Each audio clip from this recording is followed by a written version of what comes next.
है। हमारे साथ ओमकार टंकसाले भी जुड़ गए। Omkar, good afternoon.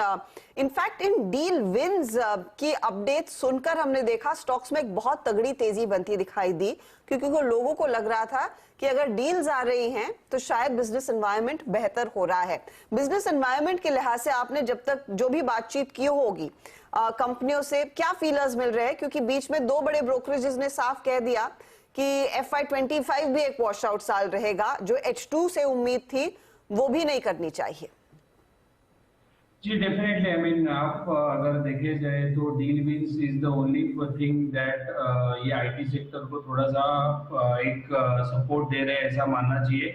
लेकिन इसका डायरेक्टली संबंध अगर करंटली आईटी स्पेंडिंग से जुड़ा जाए तो वो थोड़ा डिफिकल्ट रहेगा, क्योंकि आईटी स्पेंडिंग में थोड़ा सा फिर भी कमजोरी है। बहुत सारे मैनेजमेंट बोल रही है कि हम लोग के पास विजिबिलिटी नहीं है अगले कुछ क्वार्टर्स में या फिर अगले कुछ आने वाले समय में थोड़ा सा विजिबिलिटी लैक इशू है, तो स्पेंडिंग डिलेस अभी भी हो रहे हैं, that will likely to continue. हाँ, हालांकि अगर चीजें बदलाव आएगी तो एक H2 से लेके एक थोड़ा सा रिकवरी दिख जाएगा। मेरे को ऐसा लग रहा है कि डील विंस ये क्वार्टर्स में बहुत ज्यादा अच्छे आएंगे हर एक कंपनीज में।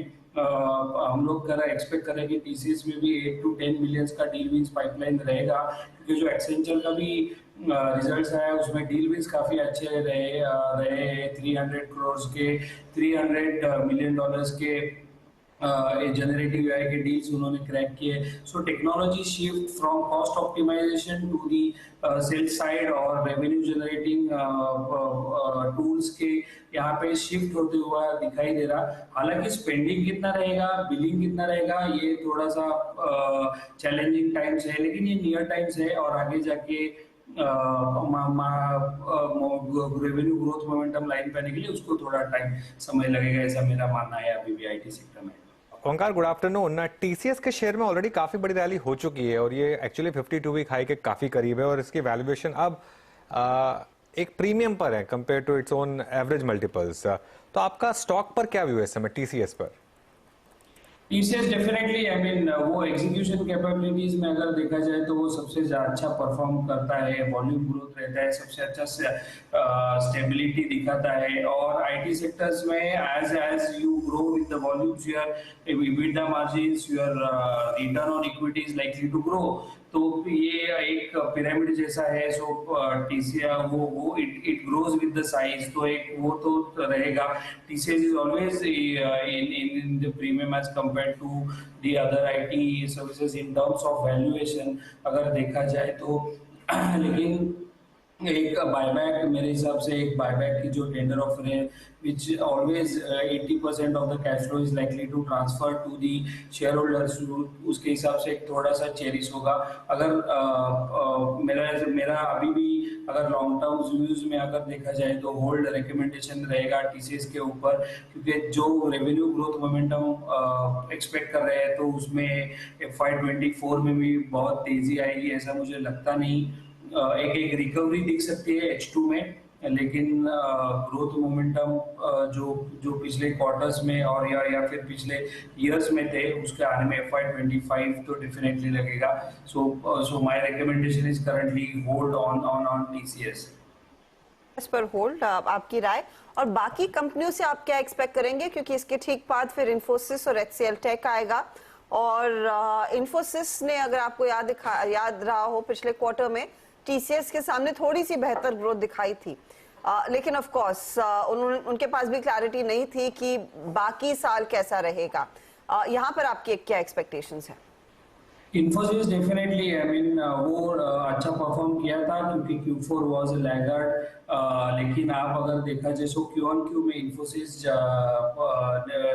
considered to be better as compared to TCS। मेरे हिसाब से ये क्वार्टर में इन्फोसिस थोड़ा सा एक नैरो डाउन करेगा उसके गाइडेंस को, जो वो एक तो 3% का था जो 2 to 3% वो कर सकता है। Margin still will be likely to be under pressure, wage hikes रहेगा एक क्वार्टर्स में तो रहेगा। डील्स विद डेफिनेटली अच्छे आएंगे, which is one thing that one should be cherishing. उधर सबकॉन कॉस्ट थोड़ा सा नैरो डाउन होते हुए और कम होते हुए दिख सकता है, लेकिन मुझे नहीं लगता कि इन्फी भी बहुत ज्यादा ये क्वार्टर में गिरी। We are expecting around 1.5% of revenue growth in rupee terms in Q2 FY24 for Infosys.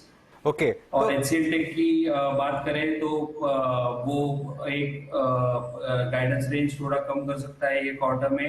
Upper bandwidth जो विड्थ है उसका उधर से 1% से कम कर सकता है, लेकिन ये क्वार्टर्स में वो it is best bet in terms of large cap for this quarter. We are expecting 2% of the revenue growth in rupee terms for this quarter.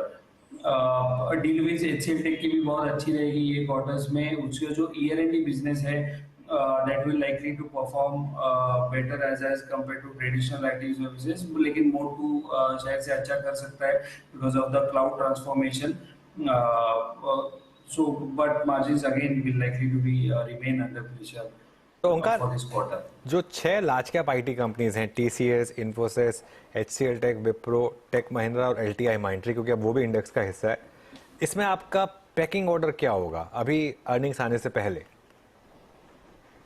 मेरा पैकिंग ऑर्डर है फिलहाल अर्निंग बेट्स पे अगर देखा जाए तो HCL tech, then Infosys, TCS, then tech Mahindra, then Wipro.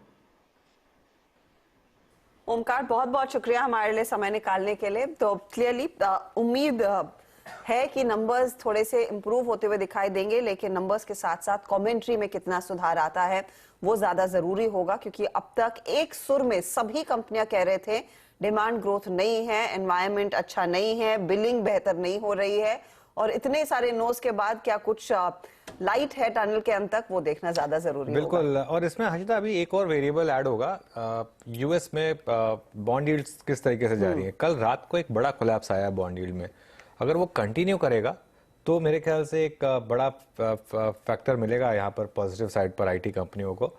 और आज भी देखिए आईटी खुला नीचे, लेकिन जो हमारी एक्सपेक्टेशन थी कि आईटी सबसे स्ट्रांग सेक्टर है इस समय, वो अभी भी खैर बना हुआ है। बाय द वे, मार्केट में थोड़ा सा कंसोलिडेशन आया, थोड़ा सा एक बार 19,700 पर निफ्टी अटक रहा है। बैंक निफ्टी 44,400 के आसपास थोड़ा सा एक